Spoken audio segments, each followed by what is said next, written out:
Basically, you don't touch this lesion. These are all under the skin. Và thông thường chúng ta không sờ đến những cái tĩnh mạch này ngay dưới da. And the class 2 is that what we usually see the truncovaricosity, especially the medial side along the greater saphenous vein territory. You can see that the truncovaricosity. Ở trên hình chúng ta có thể thấy đây là cái độ 2 thì chúng ta đã thấy những cái tĩnh mạch dưới da nó nổi lên rất là nhiều ở ngay dưới da đấy. And this is the case with both truncovaricosity and you also have the swelling of the leg. Thông thường những trường hợp giãn tĩnh mạch như thế này chúng ta đều có thể thấy là cái chân nó hơi sưng phù lên một chút so với bình thường. Yeah, and this is the class 4. You can see that you are starting to have some eczema here, the skin change here, the skin change here. Vâng, và đây với đối bộ phân loại thứ tư, cái độ 4 thì chúng ta bắt đầu thay đổi về da rất là nhiều, có thể có hình ảnh như là eczema và thay đổi về sắc tố da như các cái hình chúng ta có thể nhìn thấy trên hình. And this is actually the fibrosis. You can see some of them already have the active ulcer here, and some of them had a healing ulcer in between. Và trên này là độ 5 và độ 6, chúng ta đều có thể thấy những cái vết loét đang tiến triển và những vết loét đã được hồi phục. For this one, you definitely need to treat the venous disease to heal this ulcer. Và đối với những trường hợp như thế này, chúng ta bắt buộc phải điều trị những bệnh lý tĩnh mạch để làm hồi phục những cái vết loét này. So basically, we use in our vascular lab, we use the venous Doppler to diagnose this varicose vein with the patient standing position. Đối với những trường hợp như thế này, chúng ta sẽ phải làm siêu âm tĩnh mạch đối với những bệnh nhân để tìm cái giãn tĩnh mạch và những cái suy tĩnh mạch ở những cái điểm nào. Yeah, I think the criteria is like you had a reflux more than 0.5 seconds and larger than the 5 mm diameter. Chúng ta đều có thể qua cái siêu âm đấy chúng ta có thể xác định được cái mức độ dòng trào ngược ở những cái tĩnh mạch đó. Yeah, this is the Doppler showing. You can see that it's the reflux from the coughing. Trên này chúng ta có thể thấy cái dòng trào ngược từ cái tĩnh mạch conflict, em không rõ. So this is how we see that with the B-mode color, we can see that the perforator had an impact on the truncovaricosity also. Và trên này chúng ta thấy trên cái siêu âm duplex thì chúng ta thấy cái B-mode và có màu, chúng ta thấy cái hình ảnh trào ngược từ tĩnh mạch xiên. Yeah. So basically in the guideline in the United States and the United Kingdom, like actually the care of patient with varicose vein associated chronic venous disease, the clinical guideline is that for treatment of the incompetent greater saphenous vein, we recommend the endovenous thermal ablation, either radio frequency or laser, rather than high ligation or inversion stripping of the saphenous vein to the level of the knee. Chúng ta thấy ở đây có rất nhiều guideline từ Mỹ cho đến của Anh về việc điều trị đối với cả những cái bệnh nhân mà có suy tĩnh mạch chi dưới như thế này, và cái mức độ bằng chứng là mức độ bằng chứng 1B. But in UK, like the nice guideline also is that for patient with confirmed varicose vein and truncal reflux, we offer the endothermal ablation radio frequency or endovenous laser first. Only if endothermal ablation is unsuitable, then we offer the ultrasound guided foam therapy.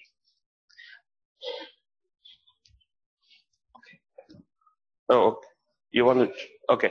So this is how the laser goes. Laser is that you have some laser heat from the tip, or sometimes you have the laser going around the tip as a circumferential. And actually, when you do the laser, you apply the saphenous vein. Đây là những trường hợp mà chúng ta đốt bằng laser, thì chúng ta thấy là chúng ta đưa một cái đầu giò có cái đầu laser ở phía đầu của phía trên của giãn tĩnh mạch của chúng ta kéo dần xuống phía dưới. Thì trên hình này chúng ta có thể thấy là cái giãn tĩnh mạch nó đều được thu hẹp lại dần sau khi được điều trị. So you can have a 360 degree round laser fiber. Và chúng ta có thể có cái ống có cái nhiệt độ lên tới 360 độ xung quanh.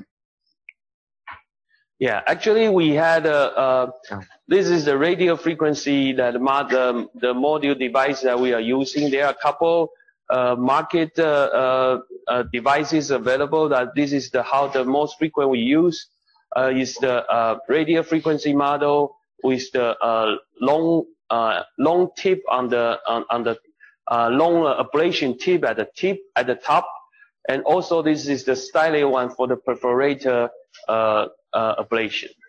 Trên này chúng ta thấy một cái bộ dụng cụ dùng để triệt đốt bằng laser. Thứ nhất là một cái bộ điều khiển, thứ hai là một cái catheter có một đoạn laser. Chúng ta có thể thấy một cái đoạn khác màu vàng vàng ấy, một là cái đoạn đấy là chính là đoạn để triệt đốt khi mà đi dọc theo cái lòng mạch, và thứ ba là cái bộ cuối cùng là cái bộ để đục thủng các cái tĩnh mạch. So this is how the ablation works. You can see that usually you just ablate the venous wall and actually just close. Ở đây trên hình ảnh này mô phỏng cái hình ảnh chúng ta triệt đốt bằng laser khi đưa cái ống thông vào trong lòng, và khi mà ống thông phát ra cái luồng nhiệt lượng với năng lượng rất lớn thì nó làm đóng lại các cái tĩnh mạch bị giãn. Yeah, this is how we do the cases. This is a video. Let me see if I can play. Trên này chúng ta có thể thấy chúng ta được sử dụng cái hệ thống siêu âm mạch trong phòng mổ. So you can see that we really start from screaming, from the duplex, screaming all the venous saphenous vein. You can see it's like a bull eye. The bull eye you can see in the superficial, between the superficial and the deep femoral fascia. You can see that the saphenous vein. So we go across the whole legs with the saphenous vein, and you can see we use the echo guide micropuncture to puncture the saphenous vein at around the knee level. So you can see that we usually go through puncture and then pull back. And this is, you can see that this is a micropuncture set. It's very visible during the echo-guided procedure. Trên hình ảnh này chúng ta có thể thấy bệnh nhân được sát khuẩn và người ta sử dụng cái đầu dò tĩnh mạch, người ta đi dọc cái tĩnh mạch hiển, và sau khi mà dò được cái tĩnh mạch hiển đấy thì người ta dùng một cái kim rất nhỏ để người ta luồn cái quai vào cái tĩnh mạch hiển, người ta đi lên phía trên. Trên này thì các bạn nào đã từng vào phòng can thiệp thì đây là một kỹ thuật rất là cơ bản. So we pretty much use the micropuncture catheter to all the vascular puncture because it's very small, and with the echo guide you can actually puncture with just one shot without any complication from multiple puncture. And also the thing is that if you don't like your position or you miss the puncture, you don't create too much trouble for your vessel. You just compress for 1 minute and everything is done. And this is then we change to the 7 French sheaths for the radio frequency ablation catheter to put in. Với cái kỹ thuật là sử dụng cái đầu dò tĩnh mạch ấy, cái đầu dò mạch thì chúng ta gần như không bao giờ gặp phải vấn đề khi mà chúng ta chọc mạch nhiều lần, và chúng ta có thể tránh được phải rạch những cái vết rạch lớn. Thì ngay sau khi mà chúng tôi luồn cái quai vào, chúng tôi thay bằng cái sheet 7 French để đưa cái đầu dò để triệt đốt vào. So we probably measure approximate length of the ablation catheter to the saphenofemoral junction in the outside the body. We will confirm that. For example, these cases, if you have a difficulty putting the RF catheter, you can always use the telomere wire, the guide wire, go in first, and then go through the wire into in the central lumen of the radio frequency catheter. And this is one of the benefits. If you laser, sometimes it's very difficult. If you cannot go into the laser, you have trouble. Và khi mà đưa cái đầu dò, cái đầu catheter triệt đốt vào ấy, nếu mà chúng ta không thể đưa được một cách nhẹ nhàng, bởi vì nếu chúng ta làm quá mạnh có thể làm tổn thương tĩnh mạch, thì chúng ta có thể sử dụng cái wire terumo. Và trên này chúng ta có thể nhìn thấy cái hình wire terumo đây. Cái wire terumo, các bạn nào làm can thiệp thì sẽ thấy nó là một cái wire ngậm nước đưa vào trong cái tĩnh mạch thì nó khá là an toàn. Và theo cái wire terumo đấy ta có thể luồn cái đầu dò triệt đốt vào trong. And the previous view is that we use the echo to confirm the position, make sure you see the tip, and we put in the tumescent solution for the burning. Và bắt buộc trong trường hợp này chúng ta sẽ phải sử dụng những cái cái đầu dò siêu âm tĩnh mạch, siêu âm mạch để confirm, để khẳng định là cái vị trí của cái đầu triệt đốt ở vị trí nào để chúng ta bắt đầu tiến hành triệt đốt. And this device has all the marker that you can just pull and every 7 centimeter to burn. Và cái catheter này nó có những cái thước đo ở đó mà chúng ta có thể sử dụng để theo dõi từng vị trí triệt đốt một.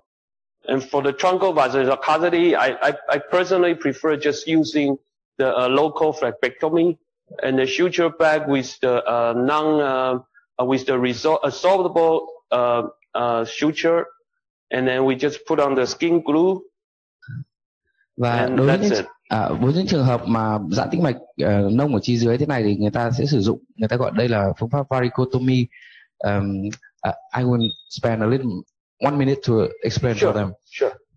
Thực ra đối với các bạn nhìn thế này trông nó có vẻ rất là ghê gớm, nhưng tất cả những cái vết rạch này các bạn có thể nhìn thấy nó đều dưới 0,5, có thể là chỉ khoảng 0,5 mm thôi, và những cái này nó gần như không để lại sẹo cho bệnh nhân. Ngay sau khi bệnh nhân buộc chỉ lại, cái chỉ này nó sẽ tự tiêu và người ta sẽ bôi cái hồ này là hồ sinh học ngay cho da. Và đối với những cái cô gái mà có chân dài ấy hoặc là chân trắng ấy, không nó sẽ không để lại sẹo một tí nào cả. Chứ các bạn nào làm thì có thể yên tâm hoàn toàn 100%. Ở đây có bác sĩ Trang làm, chuyên làm. Yeah, I think one of the key successful factors is that you have to use the ultrasound for the whole process to make sure you puncture the saphenous vein, to make sure that you really the tip is not in the femoral vein. It's just 1 or 2 centimeter. I think at least we use 2 centimeter to 3 centimeter away from the saphenofemoral junction, and then you start to burn. And that's very 100% safe. And I think you can also do the good job with the saphenous vein ablation with this technique. Với phương pháp này thì cái việc sử dụng cái đầu giò mạch là vô cùng quan trọng để chúng ta có thể đánh giá được đường vào là ở đâu. Thứ hai là đánh giá được cái vị trí bắt đầu triệt đốt là ở đâu. Và đặc biệt là chúng ta tránh được cái việc chúng ta đưa cái đầu giò triệt đốt nó đi vào tận cái tĩnh mạch đùi. Và để cái bí quyết của ông ấy đưa ra đó là chúng ta hãy dừng ở khoảng 2 đến 3 cm trước khi cái chỗ nối của tĩnh mạch đùi và cái tĩnh mạch hiển, thì nó sẽ an toàn nhất cho bệnh nhân. Okay, so this is how. And this is the other thing is that some of the patient is not only the superficial venous reflux, you also have the perforated vein reflux to causing the failed valve function and the superficial venous varicosity. Và trên này là một cái hình ảnh về giải phẫu mà chắc chúng ta cũng sẽ phải tìm hiểu thêm. Đây là những tĩnh mạch nông, tĩnh mạch sâu, và các cái tĩnh mạch xiên là cái tĩnh mạch nối giữa tĩnh mạch nông và tĩnh mạch sâu. Thì cái việc chúng ta làm can thiệp vào tĩnh mạch nông ấy phải cố mọi cách để tránh làm tổn thương các tĩnh mạch sâu. So the current guideline to treatment for the varicose vein is also, again, it's really advanced chronic venous insufficiency, and you have diameter more than 3.5 millimeter, and you had a high volume reflex, and your reflex time is more than 0.5 second reflex time. Và đây là một trong những cái khuyến cáo về mặt điều trị những cái bệnh nhân có bệnh lý tĩnh mạch chi dưới. Thông thường thì người ta bắt đầu điều trị từ cái giai đoạn 4 trở đi, từ 4 trở lên, từ đoạn 5, đoạn 6 gì đó. Và khi tĩnh mạch nó giãn trên 3,5 mm, cái dòng trào ngược số lượng lớn và tốc độ trào ngược ở trên 50 mili/giây, và đo trên cái duplex scan. Okay, sorry. So actually for the perforator, your trip option, before you had the Linton procedure, you have to flip all the skin flap of the lower legs. It's very bad. It's very extensive procedure, and already subfascial endoscopic ligation of the perforator. I'm sorry. Trên đây là một trong số những cái phương pháp có thể sử dụng những bệnh nhân được bệnh lý giãn tĩnh mạch chi dưới. Và có một số những cái phương pháp nó khá là mới so với chúng ta, và có những phương pháp còn chưa được FDA công nhận. Đó là những phương pháp điều trị dưới da bằng ablation, laser. Yeah. So currently we had the option with the radio frequency ablation and the laser ablation also. Yeah, I think you just explained. So basically it's the same devices. It looks like the same devices as the greater saphenous venous ablation catheter. It's just a little bit more short tips on the top. So it's just for you to echo guide puncture the perforator again. That you really need the echo guided puncture. Trên đây chúng ta có thể nhìn thấy là cái thiết bị này nó gần giống như cái thiết bị trước, tuy nhiên là nó ngắn hơn một tí, và cái thiết bị này đặc biệt dành cho các cái tĩnh mạch xiên, cái perforator vein ấy, chúng ta nhìn thấy. Yeah, so this is the treatment that approved indication with this stylet. The contraindication is that if you had a thunder in the segment that you are going to treat, then it's probably some of the contraindication because you don't want to push the thrombus into the deep vein system. Còn đối với những trường hợp mà tĩnh mạch cái vùng chúng ta định triệt đốt thì nó có các cái huyết khối thì chúng ta không nên tiến hành triệt đốt, bởi vì chúng ta chắc chắn không muốn đẩy thêm cái huyết khối đến nó lên cao thêm. Okay. So again, you use the preoperative duplex scanning of all the possible perforator area to see that is there any insufficiency of the perforator. Và trên này khi bắt đầu trước khi tiến hành phẫu thuật thì chắc chắn là chúng ta phải đánh giá bệnh nhân bằng cái siêu mạch và việc chúng ta đặt bệnh nhân ở vị trí nào và tiến hành siêu âm để xác định cái vị trí chúng ta cần phải can thiệp. So this is how the perforator, that previous duplex I show you, you can see the really reflux of the perforator. Và trên này đây là cái hình ảnh cái dòng trào ngược của cái tĩnh mạch xiên trên siêu âm duplex. So you can see with the echo, without the duplex, you can see that this is the reflux, the perforator here. Vâng, và trên này đây là hình ảnh siêu âm 2D chúng ta nhìn thấy. Now this is also that we did the perforator ablation at the video. Let me see if that can talk. Yeah. Đây là một cái video về cái quá trình người ta tiến hành. So basically, also the same that. Sorry.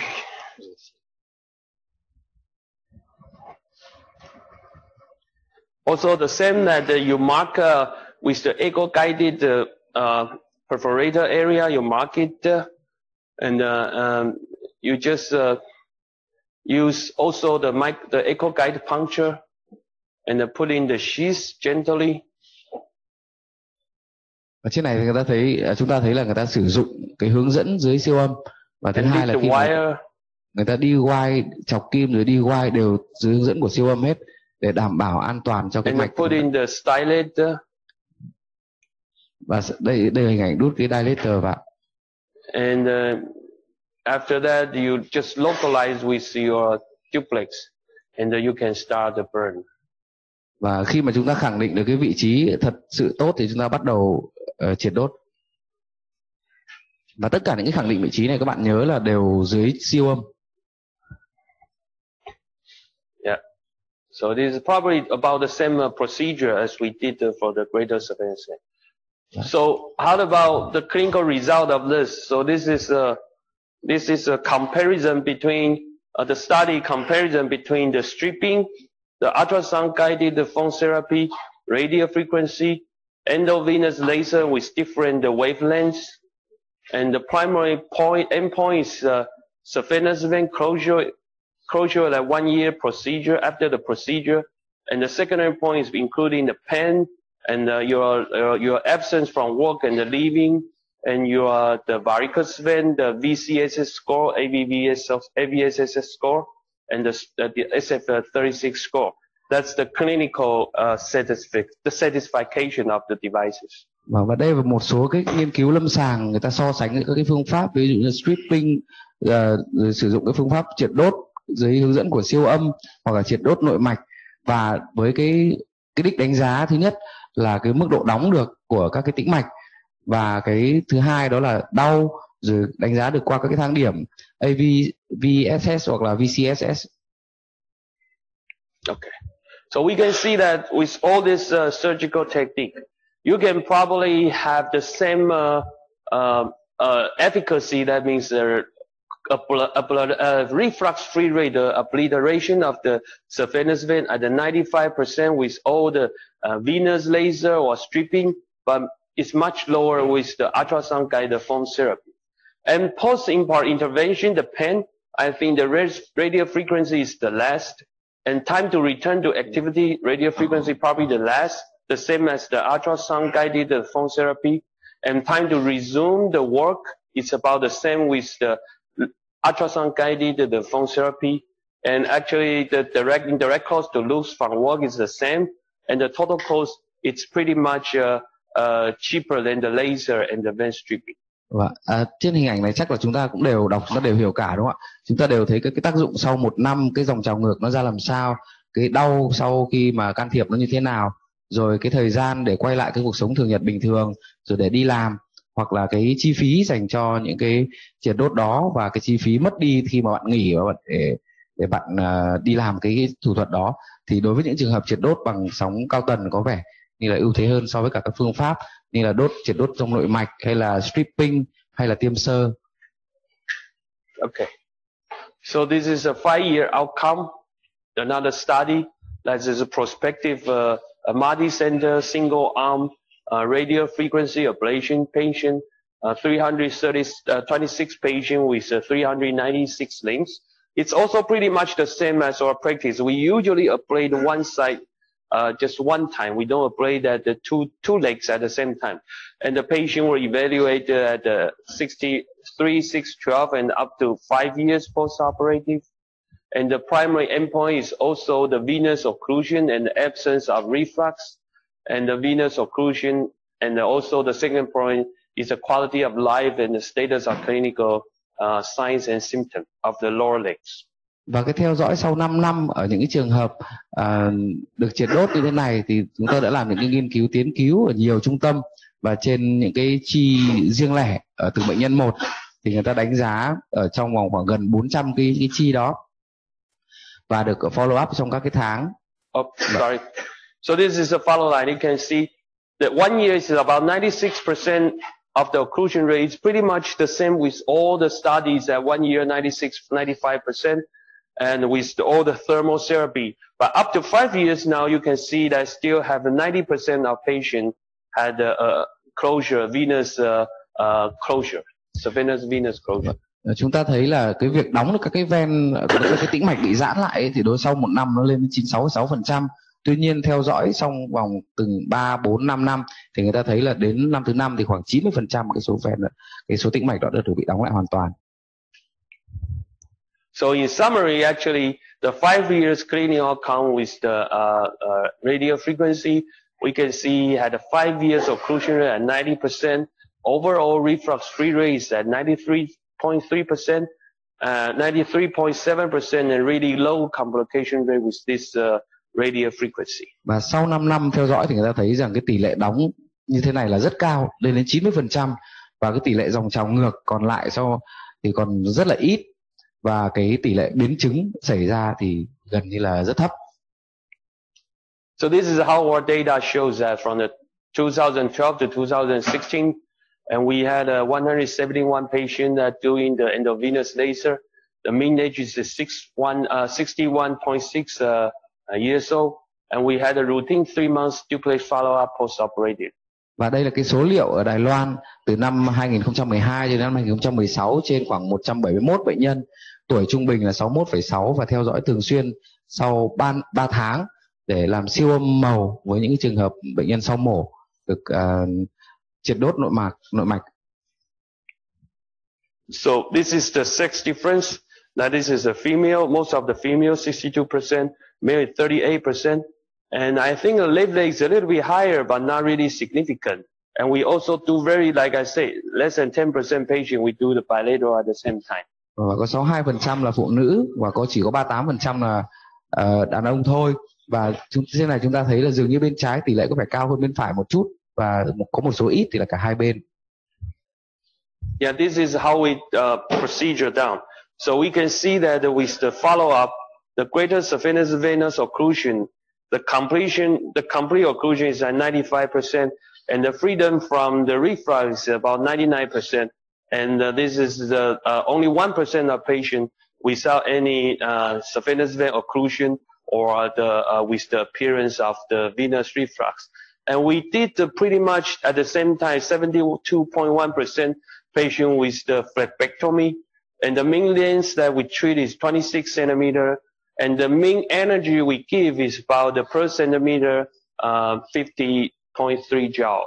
Và trên kết quả này chúng tôi thấy là có khoảng cho đến 95% cái tĩnh mạch bị giãn được đóng lại, có chỉ 4% thì được đóng lại một phần, và chỉ 1% là gần như không đóng lại một chút nào. Và trên này, trên những phần kết quả này chúng ta có thể thấy chúng ta sử dụng cái phương pháp Muller flebectomy là 72,1% và sử dụng cái năng lượng là 50,3 joule trên cm. Okay, so this is the preoperative, the SIP classification. You can see that we pretty much treat greater than 3 and most of them are 3, C3, and the C4, and like 30% of patients are C5 and 6. Trên này chúng ta có thể thấy là cái số lượng bệnh nhân trước khi điều trị phần lớn có đến 51,2% đó là mức độ SIP 3, sau đó là 4, 5 và 6. And you can see that post of the 3-month SIP classification, you can see that more than 70%, about 70% of patients are due into the C1, and 81% are due into the C2 classification. I think that most of them are coming from the C3 and the pre-op C3 and the C4 classification. Và chúng ta có thể thấy hiệu quả sau 3 tháng thì đến 71,7% là bệnh nhân quay trở lại trình độ SIP 1 và 10 đến 9% là SIP 2 và SIP 3. Và theo ông ấy thì các cái bệnh nhân từ được hưởng lợi này là những bệnh nhân phần lớn là từ cái SIP 3 và SIP 4 thì có thể quay trở lại được cái mức độ SIP 1 và SIP 2. So we are pretty much happy with the 91% that patient is under the C4, C3 lesion that's post-operative. Và kết quả rất là hãnh diện là có khoảng 91% bệnh nhân là dưới SIP 4. Yeah, and we can see that the mean SIP reduction, actually we can see that most of the reduction is in between the -2 and the -3 level. That means that you can have a 2 to 3 grade decrease of the SIP classification. Và cái mức độ giảm trung bình ấy thì thông thường người ta sẽ giảm được 2 cho đến 3 cái độ theo cái phân độ SIP sau khi điều trị. Yeah, so this is a pre-op SIP and this is post. So we differentiate between the different SIP classification. The pre-op is SIP 3, 4, 5, 6. So the SIP reduction, you can see that with the C3, you can pretty much have a 2 grade of the reduction. And the C4, you can have about 3 grade reduction. And some of the C5, you can have the 4 grade reduction after the procedure. Trên này chúng ta có thể thấy cái này nó hơi bị màu sắc một chút, nhưng chúng ta có thể tưởng tượng là đối với những bệnh nhân mà có mức độ SIP 3 ấy, thì mức độ số bệnh nhân được giảm đến 3 độ SIP chiếm rất là cao. Còn số bệnh nhân có mức độ SIP 4 thì bệnh nhân được giảm 3 độ SIP cũng chiếm đến 87%. Và đối với những bệnh nhân mức độ SIP 5 thì cái mức độ giảm được đến 4 độ là chiếm đến 38,7%. Yeah, but with the patient presented at the C6, I mean with the active ulcer, actually you had the worst SIP reduction in all the 4 groups of the patient. Và cái tiến triển kém nhất là đối với những bệnh nhân SIP 6, có nghĩa là những bệnh nhân này chỉ có một nửa số bệnh nhân này chỉ giảm được cái mức độ SIP là 1 độ. So in conclusion is that in our study that in our hospital, we pretty much had a 72% patient had a concomitant nephrectomy. And your patient population, I think, as the same as everywhere else, is 68%, almost 70% of the patient. And the mean jaw we use is at 50.3. With that jaw, patient had pretty much a few pain and the return to work very quick in just 1 or 2 days. And the saphenous vein occlusion rate can reach at 95% at 3 months, and 80% of patients at the C1 and 2 post-operatively, and the mean patient had the most of SIP reduction at the 2 to 3, and actually for the C5 and 6 patients, those patients are the most difficult to treat, but they also can have the significant SIP reduction. Even though with the C6 patient, you have the much laser SIP reduction comparing to C3 and the C4.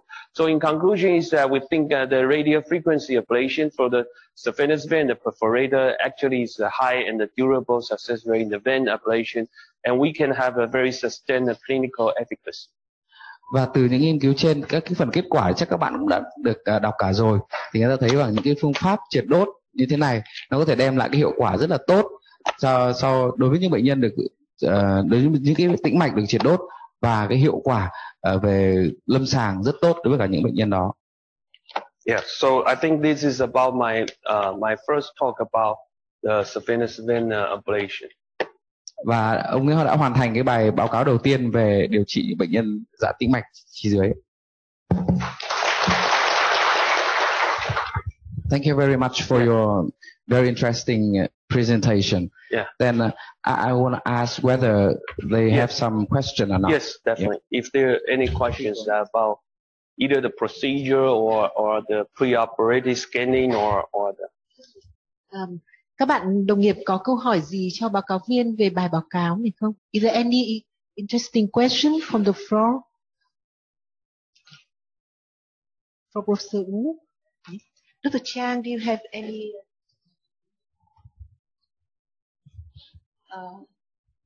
Good morning. I am Chang.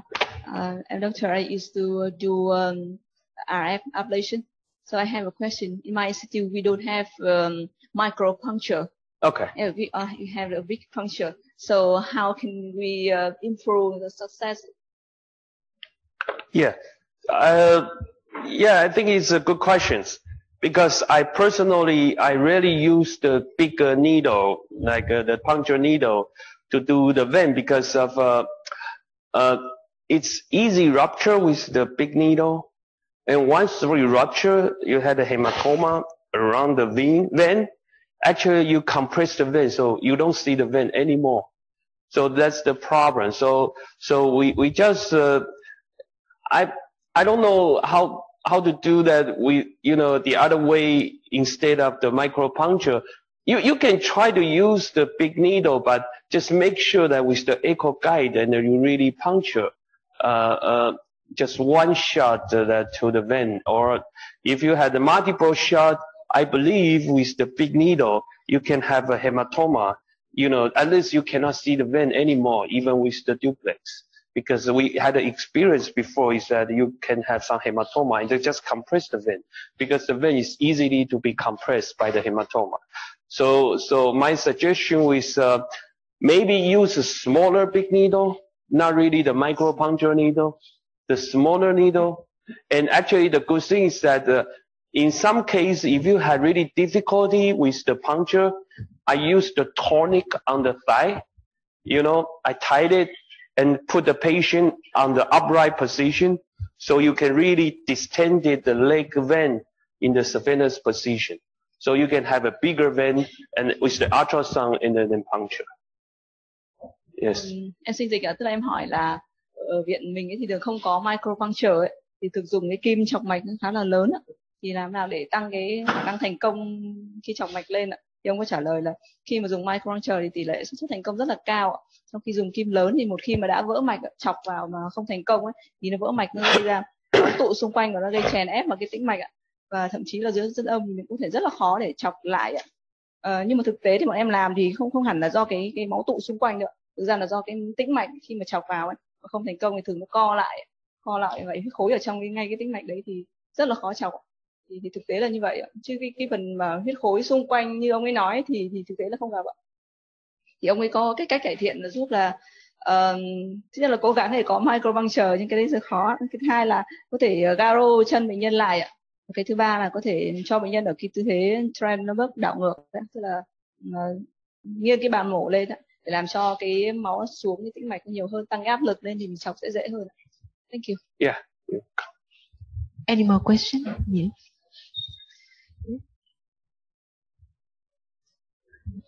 It's glad to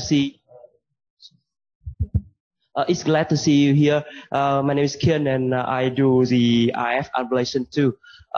However, I have a questions for you because you know that the catheter to do the IF, it has a steep head, about 7 centimeters.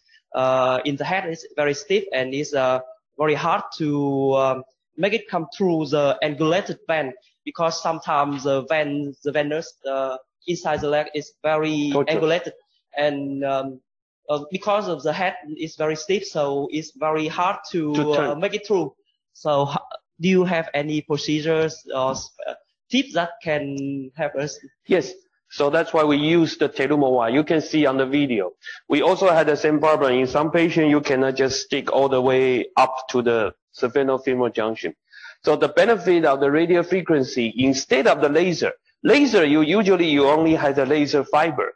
You cannot have a central lumen for you to pass the wire. But the radio frequency had a central lumen. You can pass the 118 wire, telumo wire. I think actually it's compatible with 2.5 wire, but we don't carry 2.5 wire, but it's really, I don't see anybody still using the 2.5 Terumo wire. But usually what we use the Terumo wire is 18 and the 35. Yeah, we also didn't have the 2.5. So you have the 18 Terumo wire. Yes, so actually it's compatible. We use the 18 Terumo wire because we don't use the 25 Terumo wire either, so we don't have that.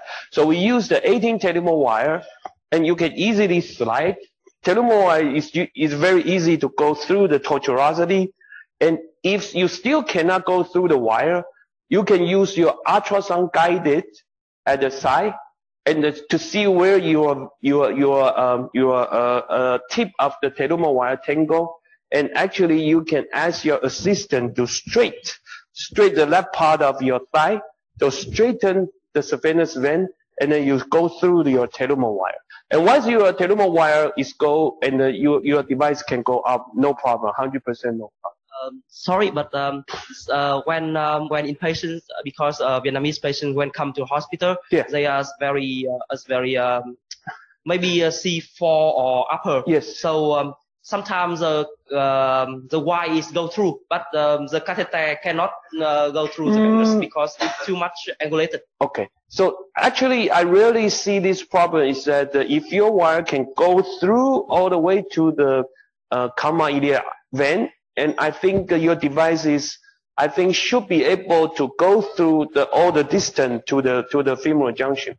But I know that some of the problem you talk about maybe, actually the thing is that if you look at the video that we just showed, you really had to puncture the saphenous vein. The saphenous has to be really in the normal position. I know, I think that about 20% of patients, they have the early takeoff of their saphenous vein. That means that it's really short, very short. The greater saphenous vein are really at between the superficial and the deep femoral fascia. About 20% had accessory. It's not accessory. It's a variant saphenous vein location.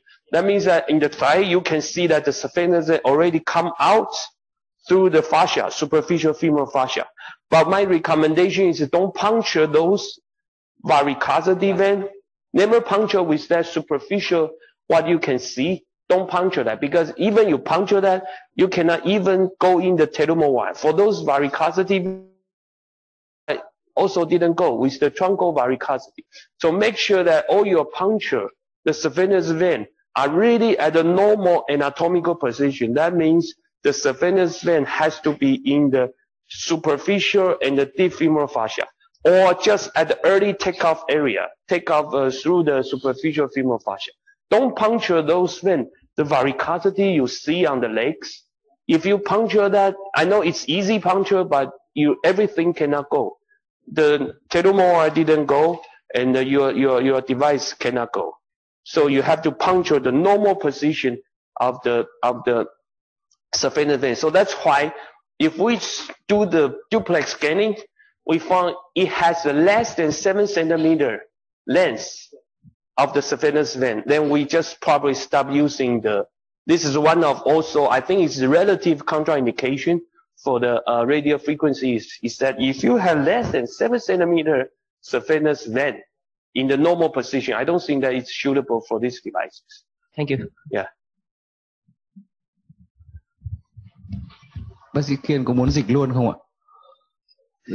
Thực ra vừa rồi là một cái màn đối chất rất là tuyệt vời giữa một bác sĩ Việt Nam và một bác sĩ Đài Loan. I will translate a little bit in Vietnamese because it was a very long conversation. Yeah, it's a very long. Thực ra tôi cũng không nhớ lắm cái phần trước các bạn hỏi như nào. Nhưng mà về cơ bản là bạn Kiên bạn có hỏi ấy, là đối với những trường hợp mà cái động mạch, cái tĩnh mạch nó ngoằn ngoèo thì làm thế nào để mà đi được vào cái tĩnh mạch đấy. Thì ông ấy bảo có một số cách sau đây. Thứ nhất là bạn sử dụng cái wire Terumo ngậm nước ấy. Cái wire Terumo đấy nó ngậm nước và nó trượt rất dễ dàng, và cái cỡ nên dùng là cỡ 18 mm. Và thứ hai là có thể bảo cái người phụ của mình ấy, người ta kéo thẳng cái tĩnh mạch đấy ra thì nó sẽ dễ dàng hơn rất nhiều cho chúng ta khi mà chúng ta đưa được vào cái đó. Còn cái mục thứ ba là gì thì tôi cũng quên mất rồi bởi vì nó dài quá. Thế còn cái phần sau thì bạn Kiên có hỏi thêm một câu nữa, đó là nếu mà đút được cái wire vào rồi mà không đút được cái đầu đốt vào thì làm thế nào?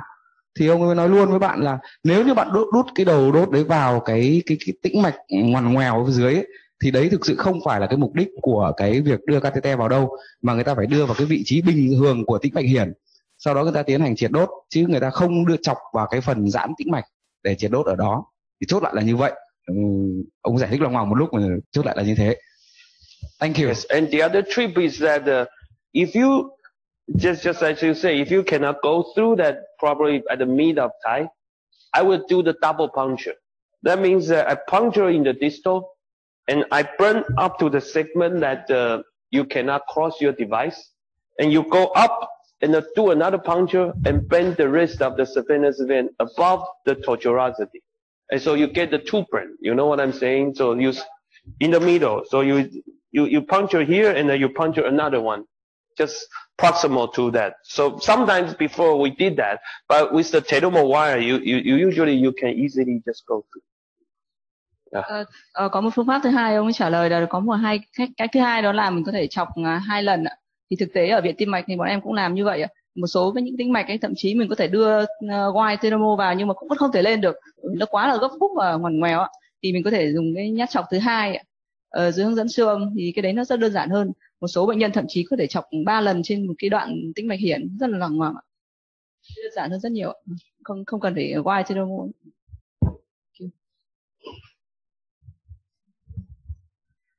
Thank you very much, Professor Wu, for a wonderful update on endovenous management of chronic venous disease.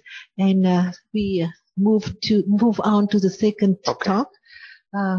The next topic, Professor Wu will give the presentation on new options for the treatment of hostile infrarenal aortic aneurysm. Thank you so much. Đây là một trong những cái phần về can thiệp động mạch chủ rất là phức tạp mà đã được tranh cãi rất là nhiều trong các cái hội nghị gần đây. Đó là những cái phương pháp điều trị mới cho việc điều trị những cái trường hợp phình động mạch chủ bụng nhưng mà có cái phần tổn thương ở cổ, cái túi phình đấy nó phức tạp. Và nó phức tạp thế nào thì chúng ta sẽ nghe bài báo cáo của giáo sư U về vấn đề đó. Okay, so our next topic is for the infrarenal aortic neck, the new option for the treatment of the hostile infraabdominal aortic neck, because this is probably the most difficult things for any AAA endovascular AAA repair. So actually we know that the Achilles heels of all the EVA procedure is just pretty much it's the difficult neck. You can see that with the short neck, with the wide neck, with the angulated neck, with conical neck, and with the thrombus and the calcified neck. Chúng ta đều biết cái gót chân ACIL của cái can thiệp động mạch chủ bụng, đó là cái việc cái cổ. Khi mà gặp cái cổ khó khăn thì việc can thiệp nó sẽ rất khó. Ví dụ như là cái cổ ngắn, chúng ta đều biết được cái landing zone của người ta tối thiểu là người ta phải cần là 18 mm. Thậm chí trong những trường hợp đặc biệt có thể ngắn hơn một chút nhưng cũng sẽ không được dưới 15 mm. Thế những trường hợp mà cổ ngắn này, cổ rộng như trên hình chúng ta thấy, hoặc là cái cổ nó gấp khúc trên 60 độ, và chúng tôi đã từng gặp những ca nó cao hơn như thế nữa, rồi cái cổ nó thuôn như hình thoi thế kia, hoặc là bản thân ở ngay cái cổ đấy nó bị canxi hóa hay là bị huyết khối, thì nó cũng đều đem lại những cái khó khăn cho việc can thiệp. So basically the hostile neck, the definition is that if your neck angle is more than 60 degrees, your neck length is less than 10 mm, your diameter is more than 28 mm, you had a calcium or thrombus over 50% of the circumference, or you had a conical is within the 15 mm of the proximal neck, you had more than 2 to 3 mm change over that proximal neck area. Vâng, đây là các cái danh sách của những cái cổ mà rất là khó chịu đối với cả bác sĩ can thiệp. Thứ nhất là cái cổ mà nó gập khúc trên 60 độ, rồi là cái cổ mà chỉ có cái đường kính của cổ đấy nó dưới chiều dài của cổ đấy, tức là landing zone nó dưới 10 mm, rồi cái đường kính của cổ là trên 28 mm, là một cái cỡ rất là lớn đối với cả động mạch chủ bụng.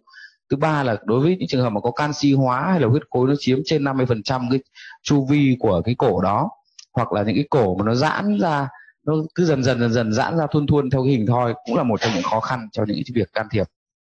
Okay, so we really know that the hostile neck really predicts the endovascular challenge, because we see from the meta-analysis by Dr. Stoddard with the 16 major study we confirm that the technical decomposition of Hastana is that with the Hastana and the femoral neck, you had the intraoperative adjunctive procedure you have to do is significant difference, and you have significant difference in the stent graft migration between this hostile and the femoral necks. Và với cái mức độ phức tạp của cái cổ này thì chúng ta hoàn toàn có thể tiên lượng được những cái khó khăn thách thức chúng ta gặp. Ở đây người ta làm nghiên cứu đối với những trường hợp cổ phức tạp và những cái cổ mà nó thuận lợi cho cái việc làm can thiệp, thì người ta thấy rằng những cái trường hợp mà có cổ phức tạp thì có cái tỷ lệ phải nó cái stent graft nó bị trôi đi hoặc là phải can thiệp thêm vào những cái cổ đấy nó cao hơn hẳn so với cả nhóm những cái bệnh nhân mà có cái cổ nó phù hợp để đặt stent graft. Okay, and also include all the early and the late type 1 and the type 2 endoleak are significant worse in the hostile neck comparing to the femoral neck. Và đối với những trường hợp cái cổ phức tạp như vậy thì cái việc bệnh nhân có cái giò type 1 hoặc là cái giò muộn type 2 là rất là lớn so sánh với cả cái nhóm mà không có cái cổ phức tạp như vậy. So also the other study also shows that if you have more than one risk factor, one hostile neck parameter, you actually sustain the increased mortality, major adverse event, intraoperative endoleak, and adjunctive procedure. You can say with this, with unlabeled use of the AAA devices, this is the short neck, wide neck, angulated and conical neck, all these four hostile neck parameter. If you are really treating the patient with unlabeled, or you are using more than the patient, if you have more than 2 hostile neck parameter, you can see that intraoperative adjunctive procedure is much higher with more than 2 hostile neck, with the intraoperative endoleak, with 2 hostile, more than 2 hostile neck, and the all-cause mortality is significantly increased with more hostile neck parameter. Và chúng ta thấy đây trong số các cái danh sách cái cổ phức tạp gọi là cổ khó đấy mà chúng ta gặp phải những bệnh nhân bệnh động mạch chủ thì chúng ta thấy là cứ thêm một cái độ khó, tức là cái cổ rộng rồi cổ nghiêng hay cổ to hay cổ thuôn hay có huyết khối, cứ thêm một cái thì tỷ lệ tử vong nó cũng tăng lên, rồi tỷ lệ giò sau khi mổ cũng tăng lên, và tỷ lệ phải làm thêm các cái thủ thuật trong quá trình mổ cũng tăng lên hẳn so với cả những cái nhóm bệnh nhân mà không có những cái cổ phức tạp này. Yeah. So overall, we know that with the hostile neck, the proximal neck predict challenge is that with the hostile neck, with another meta-analysis that you can see that we had a 4.5 times greater with the type 1 endoleak and 9.4 times greater with the annual related mortality. Và chúng ta thấy rằng với những cái cổ mà ở đoạn gần này thì cái tỷ lệ bệnh nhân bị giò type 1, và chúng ta biết rồi giò type 1 là cái giò nguy hiểm nhất trong tất cả các loại, trong 5 loại giò ở những bệnh nhân sau can thiệp stent graft, thì cái tỷ lệ giò type 1 ở những nhóm đấy tăng lên gấp 4,5 lần, và tỷ lệ tử vong liên quan đến cái túi phình nó có thể lên đến 9,4 lần. And that study is really pretty much include every stent graft devices that we are currently using, and then actually some of them are not using anymore. Và các nghiên cứu này cũng liên quan đến việc cái sử dụng stent graft chất liệu như thế nào. Yes, okay. So actually I think and we believe that how to do the optimization of the angle graft deployment, I think that the preoperative measurement is one of the most important things. And the other thing is that preoperative planning is also one of the most important things. And the thing is that you have to know your devices, can that be anatomical adaptation? And you have to know all the devices you are using, your deployment approach. So I think preoperative planning for successful endograft deployment is everything. Trên đây là một trong những cái slogan hoặc là những cái kim chỉ nam cho những cái hoạt động đặt stent graft ở những bệnh nhân này. Làm thế nào để có cái thủ thuật này được tối ưu hóa, thì việc đầu tiên chúng ta phải đo đạc kích cỡ của cổ, của túi phình, của các cái góc, và thứ hai chúng ta phải lên được cái kế hoạch chúng ta sẽ làm như thế nào, đường vào ra làm sao, deploy ở vị trí nào, có nghĩa là chúng ta sẽ thả cái stent graft đấy ở vị trí nào, hoặc chúng ta sẽ đánh giá xem cái việc phù hợp về mặt giải phẫu của cái động mạch chủ đó với cả cái device của chúng ta ra làm sao, hoặc là chúng ta sẽ tìm cái cách tiếp cận để bung cái dù đấy ra như thế nào, và người ta bung cái stent graft đấy ra như thế nào, thì người ta có một cái đó là lên được kế hoạch là tất cả đối với cả cái thủ thuật này. Yes. So actually, this is all the solution that we can treat it and tackle the difficulty of the short and the angulated neck. The solution is that I think one of the most easy and available things and the most important thing is that I think the improve your accuracy is that you have to have a proper C-arm angle to do the best job that you can do with your facility. Và một trong những cái phương án để giải quyết vấn đề cổ ngắn và cổ bị gập góc, đó là chúng ta, một tiêu chí đầu tiên đó là chúng ta sẽ phải nâng cao cái độ chính xác của thủ thuật. Có lẽ là chúng ta sẽ cần phải một cái C-arm có thể xoay được tất cả các góc. Thì cho khi nào các bạn nào đã vào phòng can thiệp, các bạn có thể nắm được cái dụng cụ này. So definitely all these other procedure, calf extension, endo wedge, reticulation, the adjunctive procedure, chimney, fenestration, and the endo angle will be following that I will talk about. So I think that the C-arm angle is the most important thing, because with the proper C-arm angle, you can really actually increase and maximize your neck length probably about 5 millimeter or just or probably 3 or 4 millimeter, and then that will be enough for the current devices to do the infrarenal adequate the landing of the proximal neck. Cái việc can thiệp cái bệnh giãn động mạch chủ này thì việc tối ưu đó là chúng ta phải bảo vệ được cái hai động mạch thận. Mà chúng ta biết rồi, cái hình ảnh chúng ta thu được trên tất cả các cái phim mà các bạn chiếu ra ngày hôm nay đều là những hình ảnh 2D. Do đó cái C-arm angle này là chúng ta biết là nó như một cái chữ C, và nó có thể quay được các cái góc khác nhau, giúp chúng ta đánh giá được là cái hai cái động mạch thận, ví dụ như là cái cao cái thấp như thế kia. Trên hình ảnh phẳng như này chúng ta thấy là cao thấp như vậy, nhưng mà thực tế có phải như vậy không thì chúng ta phải sử dụng cái C-arm này để chúng ta đánh giá xem là cái vị trí của nó chính xác là chỗ nào, thì chúng ta sẽ có cái kế hoạch đặt cái vị trí của stent graft nó dễ dàng hơn. So basically for the neck projection, usually it's a cranial caudal with some LAO or some cases with RAO. But with the iliac artery, the internal and external, usually it's caudal, cranial, and then you go to the LAO or RAO. Và thông thường đối với những trường hợp mà chúng ta ở phần cổ ấy, thì người ta thường là sử dụng cái góc chụp từ phía đầu check trở lại, như phía chúng ta nhìn thấy kia, cái chỗ correct ấy, là cái vị trí check đầu và xuyên ra sau lưng. Còn đối với những bệnh nhân chúng ta đánh giá hai cái động mạch thận, hoặc là đối với những bệnh nhân đánh giá cái động mạch chậu, thì người ta có thể sử dụng cái phương pháp nghiêng phải hoặc nghiêng trái để đánh giá. So this is the other technique that we can use for the endoleak, that we the case that you can see that you really had a pretty much type 1 endoleak, and you can use the contrast 2, or you can, that's called the Vinsky 3 or 4. I don't know what you use here, but anyway, the reverse curve shape catheter to put in that endoleak. If that's big, for this one, that's big. And then you can put in a coil and then put a cuff afterward if there are some distance, between, like this one, you have some distance between the renal and the previous stent graft. Trên hình ảnh này chúng ta có thể thấy đây là một cái giò tip 1, 1A từ proximal.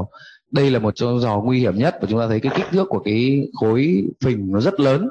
Thì trong này người ta đã bù lại, người ta đã can thiệp bằng cách là người ta nhét cái coil vào và người ta thêm một cái đoạn ngắn nữa, nhưng mà sẽ chỉ làm được cái thủ thuật này, làm cái curve này khi mà còn một cái khoảng cách từ cái stent graft cũ cho đến cả cái phía dưới của động mạch thận thôi, chứ còn nếu mà nó sát rồi chắc chúng ta không còn cách nào khác cả.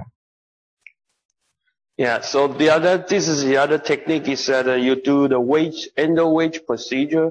You put in your wire, your balloon, or even the catheter first in the renal artery, and you just laterally deploy, very aggressively deploy your stent graft just close to the renal artery. And if anything that compromises the renal artery, you can just put in the stent to do the chimney procedure.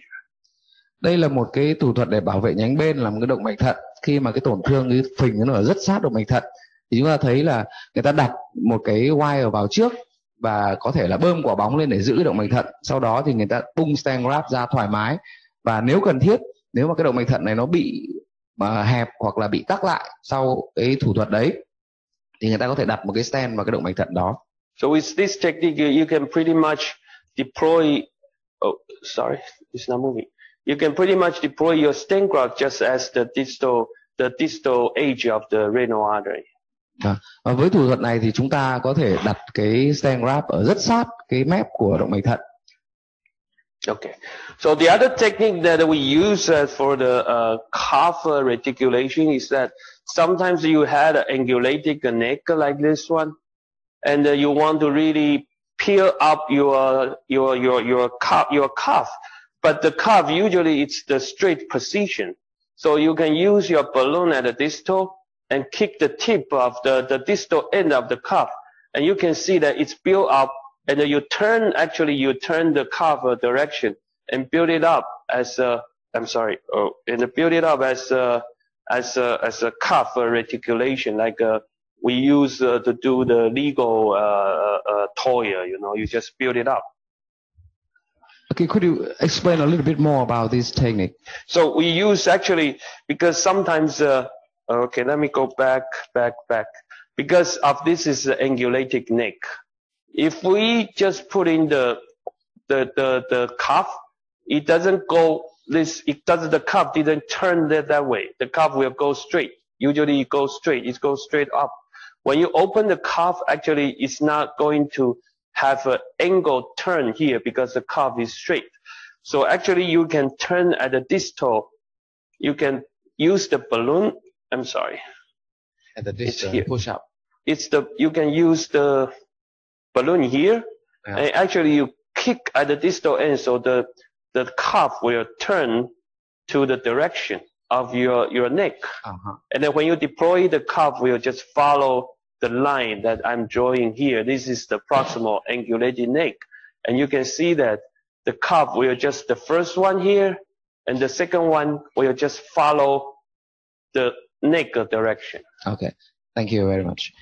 Đây là một cái kỹ thuật để làm sao đưa được cái khớp, nó có một đoạn gắn thêm ấy vào một cái cổ mà nó lại bị gập góc. Chúng ta có thể thấy hai cái hàng này là ông ấy mô phỏng là cái cổ động mạch chủ nó rất là gập góc, và làm sao để đưa được cái khớp lên trên. Thông thường cái khớp nó sẽ xuyên thẳng chứ nó không đi lên trên như vậy.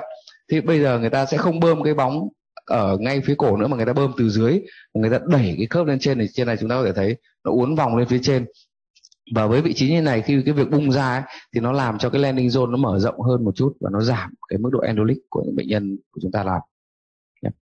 Yeah. So the other thing is that before that we use quite often with the Palmas stent. That I think, I'm not sure that we have it here or not, but it's a very old stent. No. And it's usually for the pediatric case. I think they have the Palmas stent, and you can just mount it and increase the radial force of your AAA stent graft. So you can see that for this case, you had a small endo leak like intraoperatively, and after we put the Palmas stent, actually the leak just go away.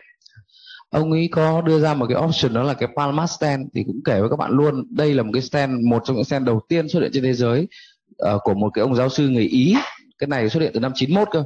Cái độ cứng của nó rất là cao, và trên hình chúng ta thấy là nếu như bệnh nhân có một cái đoạn giò rất là nhỏ thôi, có thể là do cái stent graft trước nó ốp chưa đủ, thì người ta có thể dùng cái Palmas stent này, người ta tăng cái sức gọi là radical, không biết dịch hơn tiếng Việt như nào, gọi là tăng cái sức áp của cái thành để làm cho nó không còn cái vết giò đấy nữa.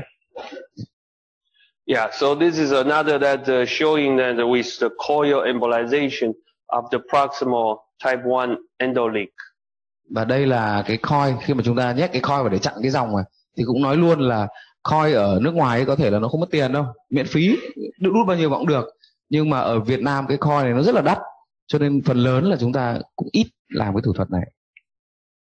So the other thing is that the more aggressive that you can always do the chimney procedure to increase your proximal landing zone. Và thông thường một trong những phương pháp chúng tôi hay sử dụng đó là sử dụng chimney. Thì nếu mà ai học tiếng Anh thì cũng đều biết chimney là cái ống khói, và ai không học tiếng Anh nhưng mà hay đi ăn lẩu thì cũng đều nhìn thấy là cái nồi lẩu rồi nó có một cái ống ở giữa, nó là ống khói. Mục đích là gì? Là để mở rộng cái landing zone ở phần đầu ra để chúng ta dễ dàng hơn đặt được cái stand grab vào. Yeah, so you can see that this is a simple one vessel renal artery ischemic procedure, and it's very easily to slide in your catheter into the renal artery from top, and then this is the post-operative procedure. You can see that very nicely oriented the chimney graft, the post-operative. Và đây là kỹ thuật chimney đơn giản nhất, đó là chúng ta bảo vệ một cái nhánh động mạch thận. Sau khi chúng ta đặt stand grab vào rồi thì chúng ta sau khi bung thì chúng ta sẽ mở cái stand này ra, và trên hình ảnh chụp CT thì thấy cái dòng chảy động mạch thận rất là rõ. Cái kết quả rất tốt. So the other more advanced things that you can do is we use the fenestration stent graft. So you can see this case is pretty much a previous migration stent graft, triple stent graft. You can see that migrated to the infrarenal annular sac, and then we did the measurement and we do the custom-made stent graft with the fenestration. So you can see that this is how we did the case.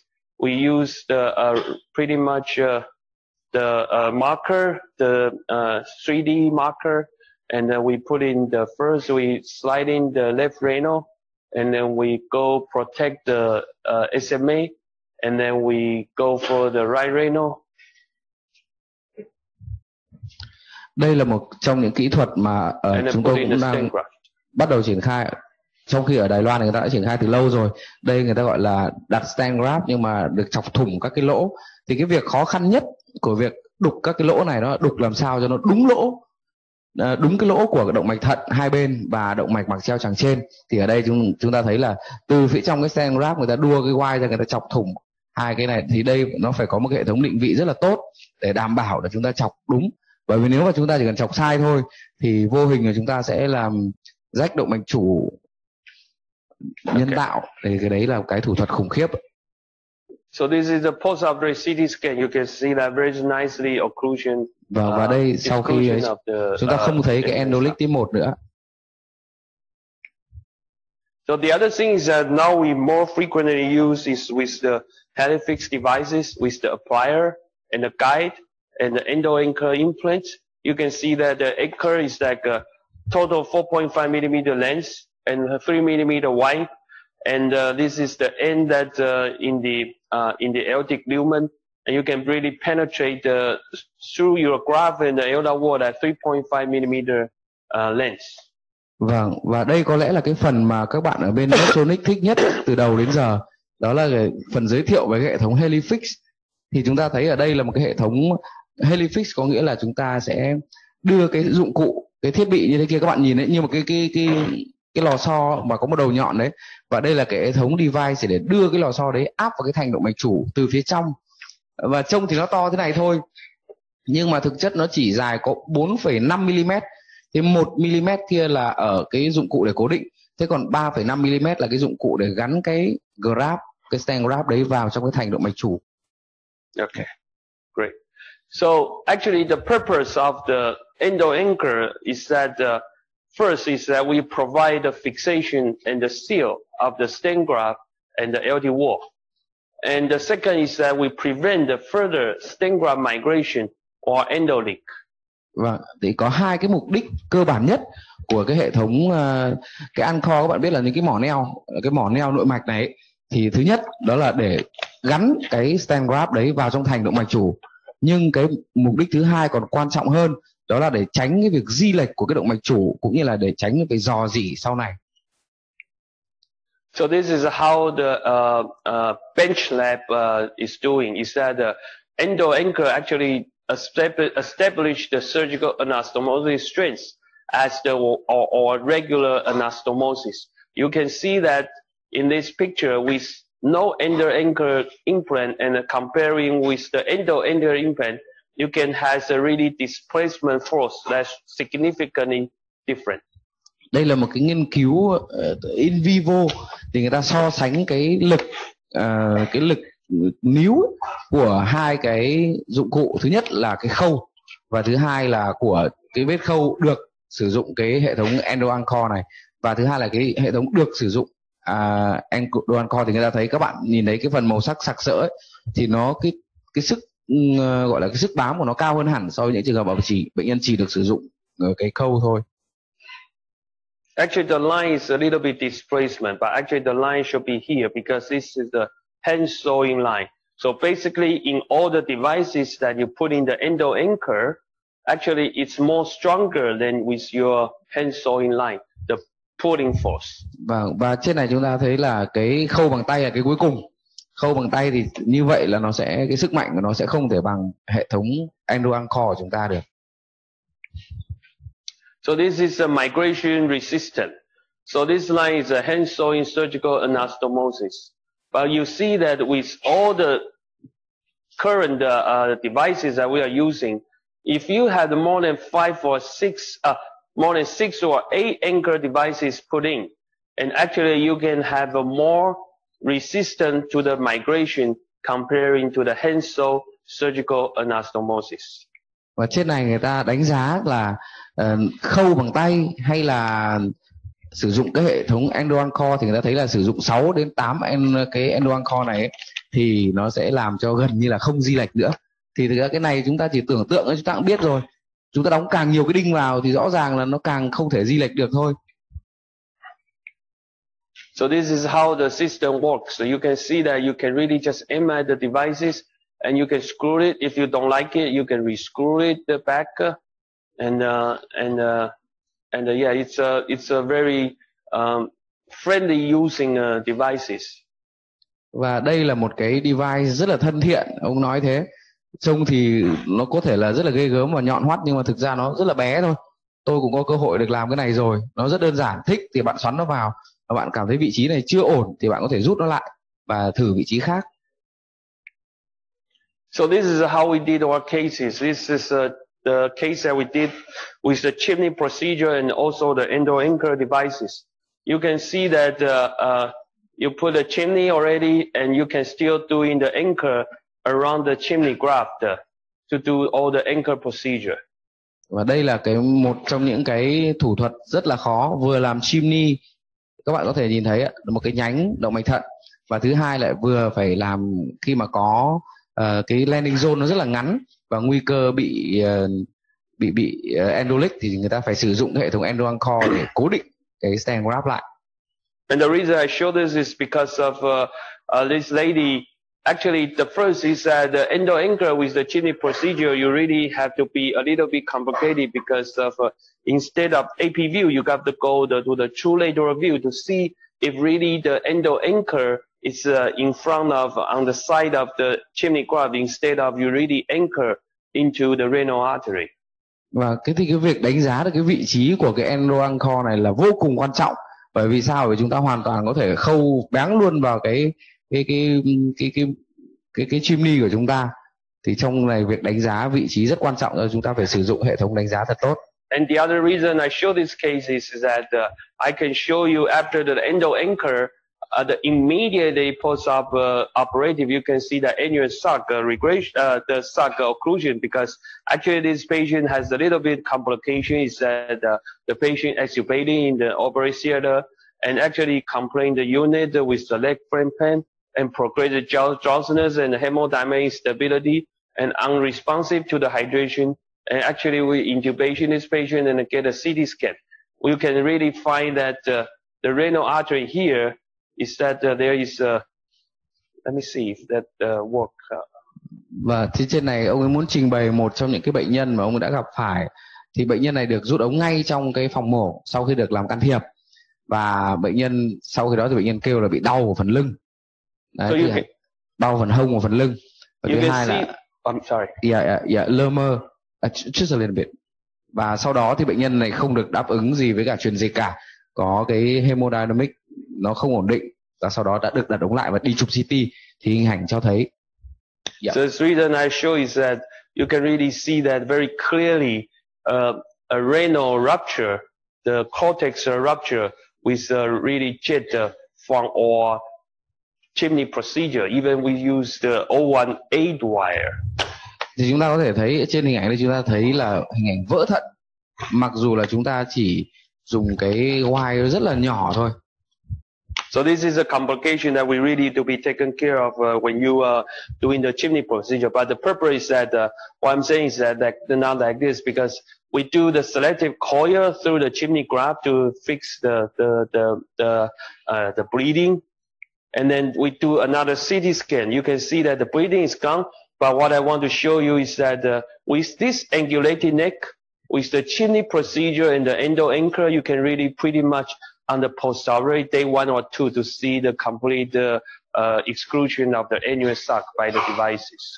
Vâng, và đối với bệnh nhân đó thì chúng tôi đã chụp chọn lọc cái nhánh động mạch thận mà nó gây ra chảy máu, và chúng tôi nhét coil vào đấy luôn.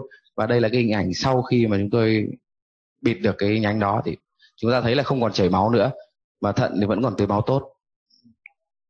So this is another case is we had a hybrid debranching with TIVA, and he had a really sac enlargement without significant endo leak. And this is the previous vascular graft that we put in for the devices. And you can see that this is the previous graft, a very difficult, very angulated one. And then we put in the screw that through the vascular graft. And you can see that very nicely. Even so, that means that this is a pretty previous stent graft with the Cook devices. You can see that we can penetrate the screw through the stent graft fabric and also through the previous vascular graft. Thì đây ông ấy chuyển lên một cái ca khá là đặc biệt. Đây là ca phình động mạch chủ ngực. Thế nhưng mà trên cái phim CT đã được đặt stent graft từ trước rồi, nhưng trên phim CT chúng ta có thể thấy các cái hình ảnh rất nhiều lứa tuổi của huyết khối ở trong đó, và có sự lớn lên của cái khối phình đó thì chứng tỏ là cái dòng máu dường như nó vẫn chảy vào trong cái túi phình đó, nó làm cho túi phình nó giãn ra, và người ta sử dụng cái hệ thống helifix này để người ta cố định các cái đoạn trên đoạn phía đầu của cái stent graft. Thì chúng ta thấy là cái góc nó rất là khó khăn để cho chúng ta có thể để đặt thêm được cái stent graft nữa vào, thì cái hệ thống helifix này có thể quay được các cái góc rất là phức tạp để chúng ta gá được cái stent graft đấy vào trong cái thành mạch. Yes, and this is another difficult case. You can see that this is a pretty complex endovascular repair with the octopop procedure for the thoracoabdominal aneurysm. You can see that we had some leak from the octopus procedure. So actually, it's really complicated. We have to go from the arm to go through the garter between the SMA and the main stent graft, and we put a 2-wire through. One is to the SMA, the stent graft, and you can see that we just stable around the SMA garter of the fabric with the LD wall. Đây thì là một trong những cái phẫu thuật vô cùng phức tạp, một trong những cái can thiệp vô cùng phức tạp, và chúng ta thấy bệnh nhân, đây là cái gọi là octopus procedure, có nghĩa là cái con bạch tuộc. Đối với những bệnh lý mà phình động mạch chủ ngực và bụng phối hợp với nhau, thì trên này người ta thấy còn cái endolic, và cái đoạn trên thì người ta đã làm cái sử dụng helifix để fix cái phần trên của stent graft vào trong thành động mạch chủ để tránh endolic đó. So this is the post-op CT scan. You can really see that we can really put the endo anchor nicely around the SMA graft. Và chúng ta thấy đây rất là vị trí rất là quan trọng, cái vị trí của các cái anchor đấy nó không hề chạm vào cái stent graft của cái hệ thống stent graft cho động mạch mặc treo chằng trên, chỉ ở xung quanh thôi. Yes, this is a follow-up CT scan to make sure, just to show you that with the chimney graft you can still use the endo anchor to do a very nice fixation with between the LD wall and the endo graft. Và với cái hệ thống cái hemoflix này, người ta có thể dễ dàng cố định được cái stent graft vào trong cái thành mạch ở những trường hợp bệnh nhân, kể cả bệnh nhân sử dụng kỹ thuật chimney. So this is another case that we do the revision endolic, is that the patient had a previous AAA replacement already, and we do the revision with the endo stable. You can see that this is after the endo stable, you can see there's 2 weeks post-operative, and you can still see some leaks around that area. But however, after 4 weeks of follow-up, you can see that exactly totally disappearance of this endolic. Và đối với những trường hợp này, ta có thể thấy sau 2 tuần thì còn có thể có một chút endolic, thế nhưng mà sau đến 4 tuần thì hoàn toàn endolic nó biến mất. So, but the device is not without complication. The thing is that we have to really be careful of the air embolism. You can see that. I'm not sure if you can see that clearly in the image. This is the case we do the thoracic endostable. You can see that pretty much the air in the ascending aorta. Here that you can see some air in the ascending aorta, but I don't think that you can see very clear in the screen. But here you can see that. I think it's quite clear. Các bạn có thể thấy một cái hình nó nhảy nhót ở cái đoạn động mạch chủ lên không ạ? Thì đấy là cái phần khí mà khi mà chúng ta chưa flush sạch cái dụng cụ của chúng ta, nó có thể tạo ra cái khí ở trong cái lòng của dụng cụ và nó bắn vào động mạch chủ. So with this case solution, we use the pigtail catheter to do the fragmentation of the air bubble. Và đối với trường hợp này chúng ta sẽ sử dụng cái xông pigtail vào để chúng ta hút cái khí đấy ra. So you can see actually, I think I just see the balloon, the air is here. You can see that it's floating from here. That I'm not sure that you can see. You can see that now. You can see that. Okay. Yeah, we can see it. So you can see it. Good. So it's not only the thoracic. This is the case that we did infrarenal AAA also. You can see on the links. You can see that. Also the air is that floating in the iliac. Chúng ta thấy cái khí ở cái động mạch chậu bên trái đấy. Yeah, but it is what is easy. You can just aspirate the air. But the thing is that because of the device is big, so now we routinely when we put in the plier to the guide, actually we put it in the water bath to make sure that we don't put in any air into the body. Đây là một cái cách để tránh cái hình thành khí ở trong đó, bởi vì cái dụng cụ nó khá là lớn. Do đó là nếu khi mà chúng ta đưa cái lõi con ấy, là cái lõi để bạn cầm cái helifix ấy, thì khi mà chúng ta đưa vào trong dụng cụ thì chúng ta nên nhúng nó vào nước để nó được tiến hành trong nước, thì nó sẽ không có cái air ở trong đó, không có khí trong đó. Yeah. So actually, what's the evidence base of the ankle devices, the elevated devices? I think most of the evidence just come from the Anchor registry. Is that was annual treatment using the Helifix Endo-Anchor System Global Registry. I think the most important is that the treatment arms including the primary and the revision. And the primary including the prophylactic and the so-called therapeutic. That means that during the operation, you find you have the type 1 endo leak, and then you do the revision. Và đây là cái nghiên cứu cho cái hệ thống Anchor này, người ta sử dụng cái hệ thống Helifix để thứ nhất là để điều trị dự phòng, để tránh những cái endoleak sau này và tránh những cái migration của stent graft sau này, và thứ hai là để điều trị, đánh giá xem kết quả nó như thế nào.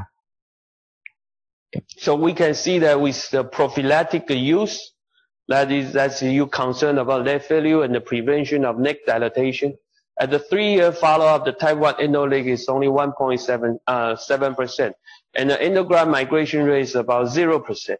And at the 3-year follow-up, the freedom from aortic-related mortality is 98%, and the freedom from any type 1 endoleak or freedom from rupture is also 98.8%. Vâng, và cái kết quả theo dõi sau 3 năm thì khá là ngoạn mục, bởi vì đối với những ca như vậy thì cái endoleak type 1A nó chỉ có 1,7% thôi, và không hề có một ca nào có cái hiện tượng là cái stent graft đấy nó di chuyển cả, và bệnh nhân không phải chịu các cái biến chứng của type 1A, hoặc là gần như là không có bệnh nhân nào, 98,8% bệnh nhân không bị vỡ do các cái biến cố. So then how about the primary therapeutic? Primary therapeutic, basically you just treat the type 1 endoleak 100%, and then 20% the patient are really doing the urgent and emergent cases. Thì đối với những trường hợp để điều trị thì sao? Có 128 ca này thì 100% này là chúng ta sẽ dùng để điều trị những bệnh nhân endoleak type 1, và trong đó có 20,9% là những trường hợp bệnh nhân cấp cứu. Yeah, with this group we can see that also the technical result is very good. With the primary treatment group, you can see that 3 years follow-up with 0 type 1 endoleak and 0 endograft migration. Đấy, và thậm chí đối với những ca khó khăn như vậy thì chúng ta thấy là theo dõi sau 3 năm thì không có một ca nào bị endoleak type 1 trở lại, và cũng không có ca nào có hiện tượng trôi stent graft cả.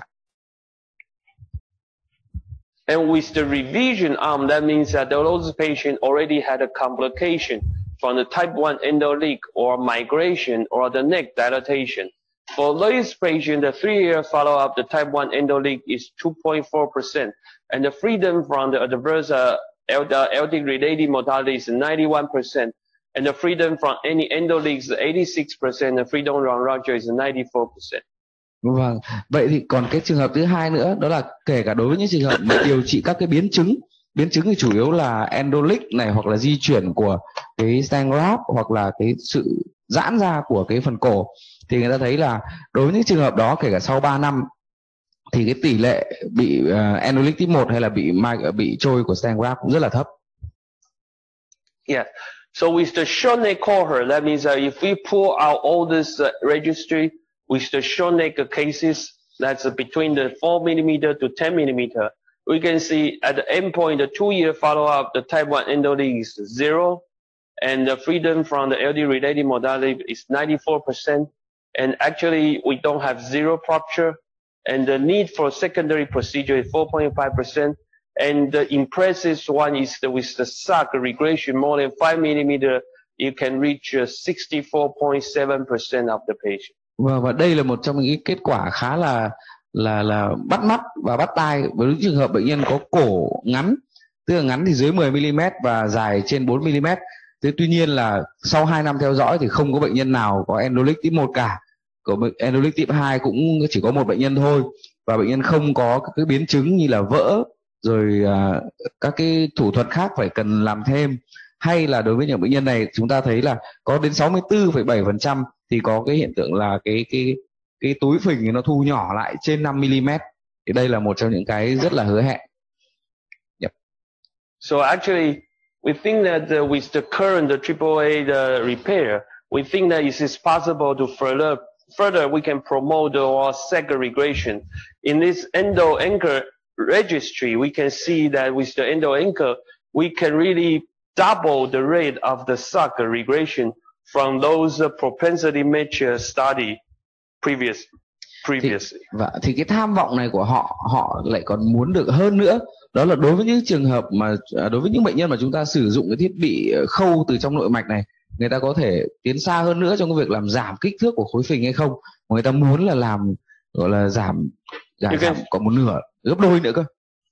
You can see we see in this study, we can see that at the 2 years with the propensity match study, we can see that with the endo anchor, you can really double the SAC regression rate comparing to the traditional EVA repair. And I think one of the reasons is that the endo anchor really reduced the undetected type 1A endoleaks in the follow-up patient. Và người ta thấy rằng kết quả sau 2 năm thì cái tỷ lệ những cái bệnh nhân mà có thu nhỏ được cái kích thước của cái khối phình ấy, nó tăng gấp đôi so với những trường hợp bệnh nhân mà không sử dụng cái hệ thống khâu nội mạch này, hệ thống cố định này. Thì người ta đưa ra một cái giả thuyết là liệu có phải là khi mà chúng ta sử dụng cái hệ thống khâu nội mạch này ấy, thì chúng ta có thể làm giảm được cái tỷ lệ endoleak type 1 mà chúng ta không phát hiện được hay không. Thì đây vẫn còn là một cái giả thuyết thôi. So this is basically the study that from the Mạch cohort, the prophylactic usage in patient with or without the endo anchor devices. We can see that we double the rate of the reduction of the SAC reversion more than 5mm comparing the control group. And also you can see that between these two groups, the freedom from type 1A endoleak is not really significant. And the 2-year freedom from SAC regimen is not significant, but we can see that the annual regression through 2 years is really pretty much significant with the endo anchor devices. Và đây trên kết quả này chúng ta có thể thấy là đối với cả trường hợp bệnh nhân không sử dụng cái hệ thống khâu nội mạch và bệnh nhân có sử dụng hệ thống khâu nội mạch thì chúng ta thấy về cái endoleak type 1 hoặc là những cái sự to ra của cái khối phình ấy thì gần như là tương đương nhau thôi. Thế tuy nhiên là sự giảm của kích thước khối phình thì rõ ràng là ở những cái nhóm bệnh nhân có được sử dụng hệ thống khâu nội mạch nó sẽ cao hơn hẳn so với cả những bệnh nhân không được sử dụng hệ thống khâu nội mạch này. Yeah, so actually the conclusion of the study is that actually you can double the rate of the regression of the SAC with the endo anchor at the 2 years follow-up. Như vậy từ cái nghiên cứu về điều trị dự phòng này thì người ta thấy là khi sử dụng cái hệ thống khâu nội mạch thì người ta thấy là có thể làm giảm được kích thước của khối phình sau 2 năm so với cả nhóm không được sử dụng. So this is the anchor registry that I just talked about. In the registry, you can see that its SAC regression is 64.7%. Và đây là một cái bài báo rất mới được xuất bản vào tháng 6 năm 2019. Thì người ta thấy là cái tỷ lệ làm giảm được cái kích thước khối phình lên hơn 5 mm, chiếm được khoảng 64,7% số bệnh nhân tham gia nghiên cứu. So actually, in 2017, there's a editorial. It said, is it time to insert the endoanchor into the routine, the EVA procedure? I think the conclusion from the editor is that it's time to consider inserting endocrine routinely during the procedure. Và từ những kết quả như vậy, người ta đã đưa ra một cái gọi là phương thức mới, đó là đã đến lúc là chúng ta phải sử dụng hệ thống Anchor này trong những cái bệnh nhân được đặt stent graft động mạch chủ bụng một cách thường quy. So which devices are really compatible? The thing is that I think with the current devices that we are using now, most of them are really compatible. But I know that endological, we don't have endological, but you have the endological. But the endological it seems not really compatible with the endoanchor devices. Và ở đây chúng ta có thể thấy là có một số các cái dụng cụ, nhưng vậy thì dụng cụ nào nó là phù hợp với cả bệnh nhân của chúng ta thì chúng ta phải hoàn toàn tự đánh giá. Và ở đây là chúng ta sẽ xem là cái dụng cụ nào. So in conclusion, I think that with more and more evidence, that new evidence, we really have more evidence to suggest that before we treat or the outcome for the treatment of the AAA aneurysm is that if the patient is stable or regression, then we think those patients are really good. But there are more and more new evidence telling us if the patient can have a regression of the annular sac, the survival is much better with the regression group comparing to just open or even the expansion group.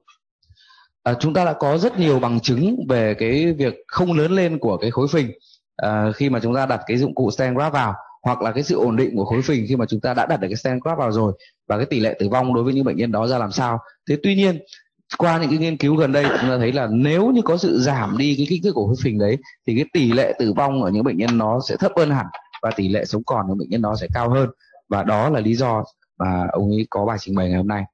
So I think we are more and more aggressive on treating the aneurysm with the regression outcome. Thank you.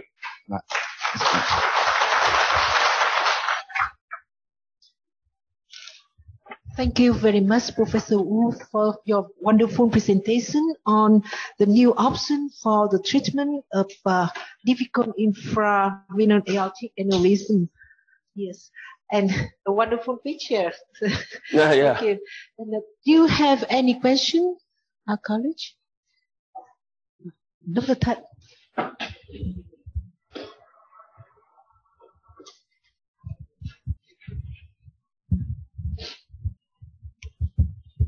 Yeah. Okay. So first, thanks for interesting lecture. Yeah, I have a question for you. Would you tell me more about the chimney technique to treat AAA?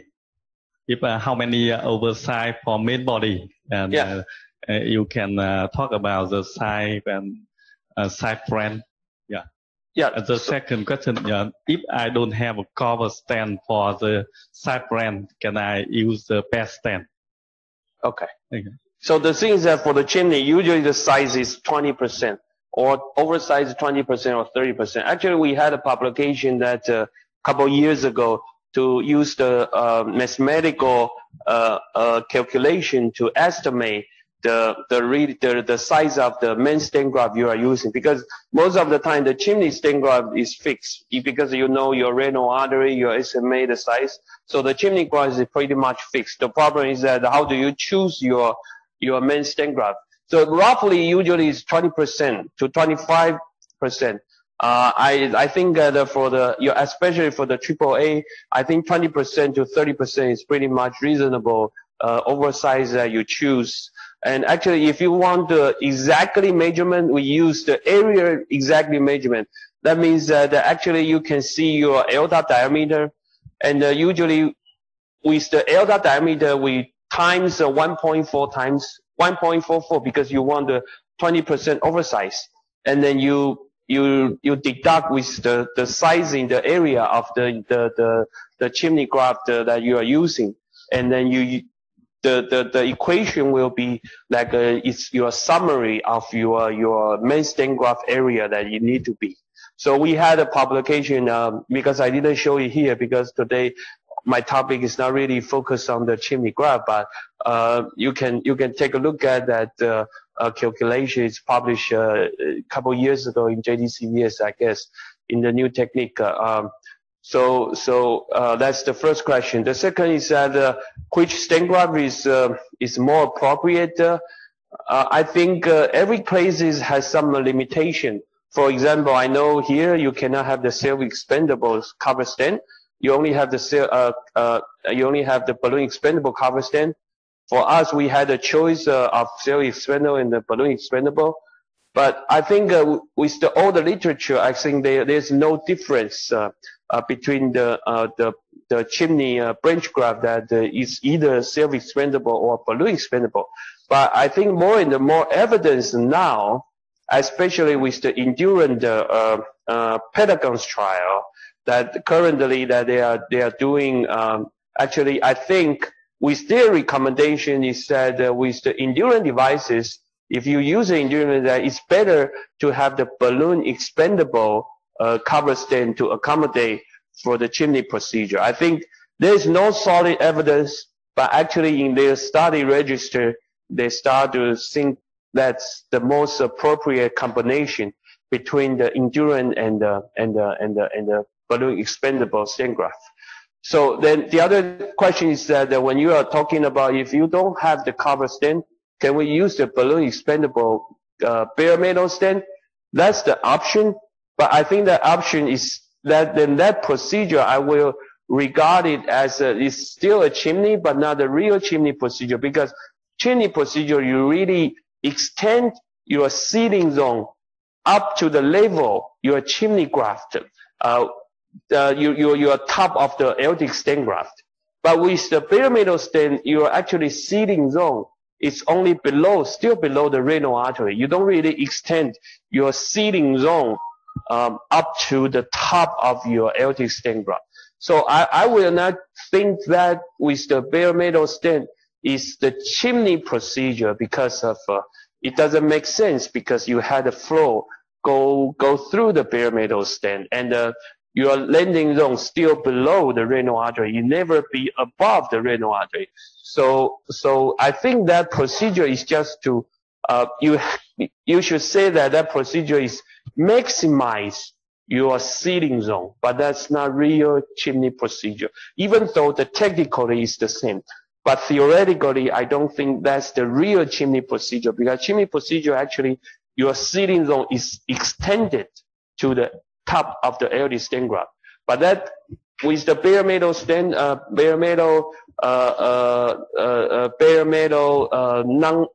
non-cover stent, the bare metal stent, regular bare metal stent, I think that procedure just maximize your sealing zone below the renal artery. Okay, thank you. Và anh có thể dịch lại cho mọi người. Thì mình có cái câu hỏi là khi ông ấy giải thích thêm để cho về cái kỹ thuật chim ly, tức là cái kỹ thuật ống khói đấy, tức là mình sẽ đặt một cái thân chính của stent và các cái cover stent vào cái nhánh phụ. Thế thì mình có cái câu hỏi để cho họ muốn là khi đặt như vậy thì cái thân chính người ta cần phải cái oversize, thì như ông đấy trao đổi thì oversize có thể từ 20 đến 30%. Tất nhiên nhiều cái kỹ thuật người ta dựa vào mình có thể đặt cái cover stent là cái nhánh bên nó là 1, 2, 3 nhánh, mà cái mức độ oversize nó sẽ khác nhau từ 20 đến 30%. Cái câu hỏi thứ hai mình muốn trao đổi với ông đấy, bởi vì đôi khi mình không có sẵn cái cover stent, thì cái việc mà mình làm cái chim ly đấy mình có thể sử dụng cái stent thường cho cái mạch bên được hay không. Thì thật ra ông ấy nói là mình có thể sử dụng được, bởi vì khi đó thì nhưng mà vấn đề chính cái cover stent hơn cái pair stent ở chỗ điểm nào. Cover stent thì nó có cái màng bọc bên ngoài, vì vậy nó sẽ giảm cái nguy cơ embolic. Thì khi mà người ta dùng cái stent thường ấy, bởi vì nó không có cái màng bọc bên ngoài, thì cái việc mình sẽ phải kéo dài cái landing zone, tức là cái vùng cái sealing, tức là cái vùng mà mình gắn kết ấy, nó đòi hỏi cái mức độ nó dài hơn, thì lúc đó thì nó mới đảm bảo được cái an toàn cho người bệnh. Okay, thank you. Thank you.